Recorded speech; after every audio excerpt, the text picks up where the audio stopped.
เมื่อในก็เฮ็ดหาเจเจนซาเมื่อในหาก็จับกาเปียวมาลับเตียงทุ่งเมืองได้จึงสำทบเนา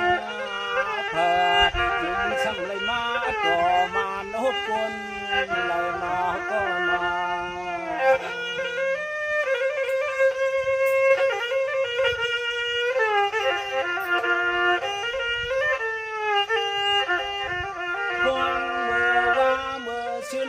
เจตินวนหันว่าเจเลยทบหัวกันจีลอยเจ้ามีทับพุ่งเมื่อวันในเปียวตีกุ้งเย้าจึงสำติงลานหันก็เฮามอง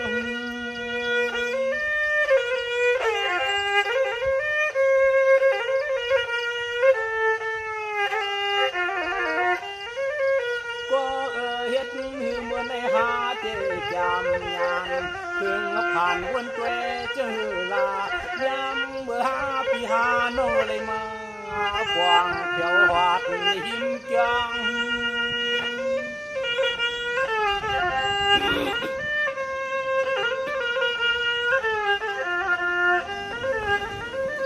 วางตึงวางเตยเกินมาวางได้หันจูดีละหวางจูฮักจูกวางบวนเก่าจังเปนานขอบยากันนาจังเปนานขอบยาหันลามัน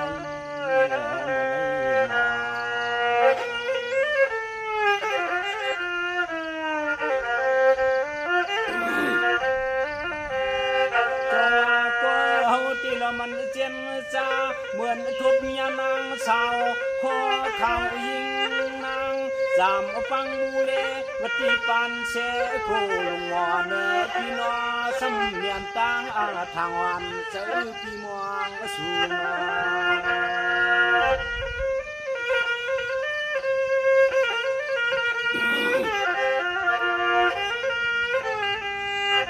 สายพี่เฮากันหลอมเปิงมวงว่าเดี๋ยวเลยทบหบชัวเดี๋ยวเลยทบหบชัวมากบเมียนตั้งกบเหี่ยวลุหามเป่าไว้ปาลังอาลื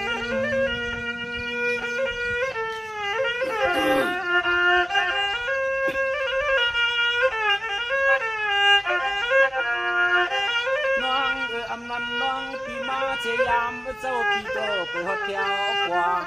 เจียนหาพี่น้องอุปลัดกันไม่เสียแลเวลาก็ยิงวันเช้าน้องเมื่อคืน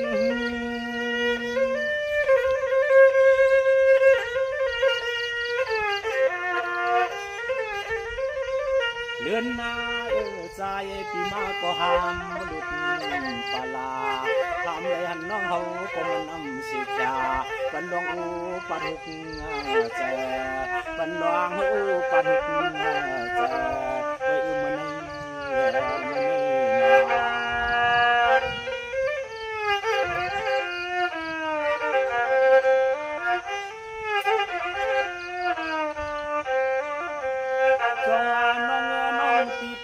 เสนึงพวงแล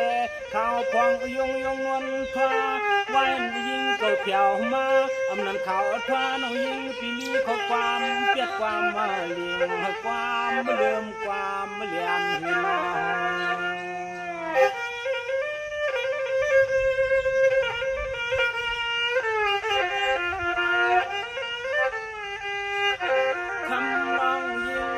กินหลักเฮาไว้เฉลเลียนเปียกโจก็ใจห่างจ้าเวลาก็มันเปียงเช่นใจยิง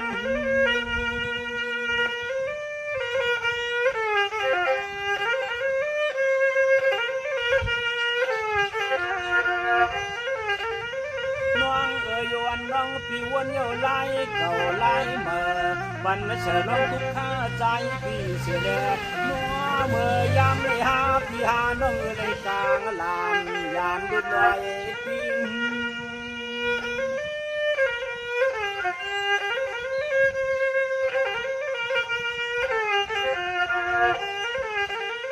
ปิ้งเมื่อยามในใจพี่เฮาก็ยันที่หัวเทียนที่เย่วิเชษเคยทุกยามไม่จุงต่ออยู่เลยมาบนมา ตัวจวมันน้องในใจกันมาไกลใจกันเกี่ยวหัดมาไกลน้อง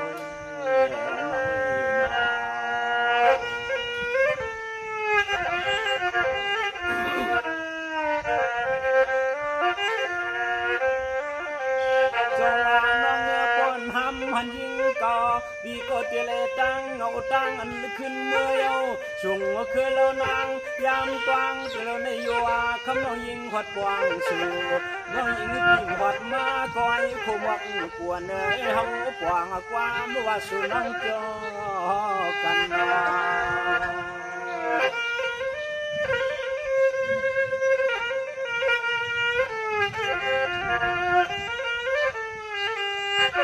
อันในนอพวกกำเมื่อเฮาเปียวน้องคิงลัดกันในชูน้องชุมยาชูน้องชุมเยาก็ปิงเปียวมาน้องเปียวมา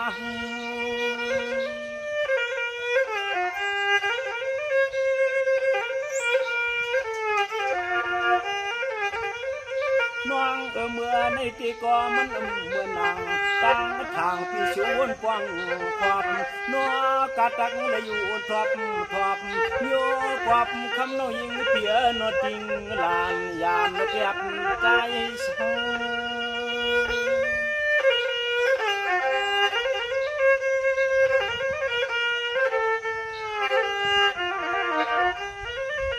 ยามมาจามือวันในปีวันเจอดองเลยเข้าใจที่ไปกว่าลองยักเจอหน้าเมืองเจ้าหน้าจานหน้าต่างความคือสัมพันธ์ที่เลี้ยงชาวันในเฮาได้ถูกพบหน้าต่ออันน้องปัดหั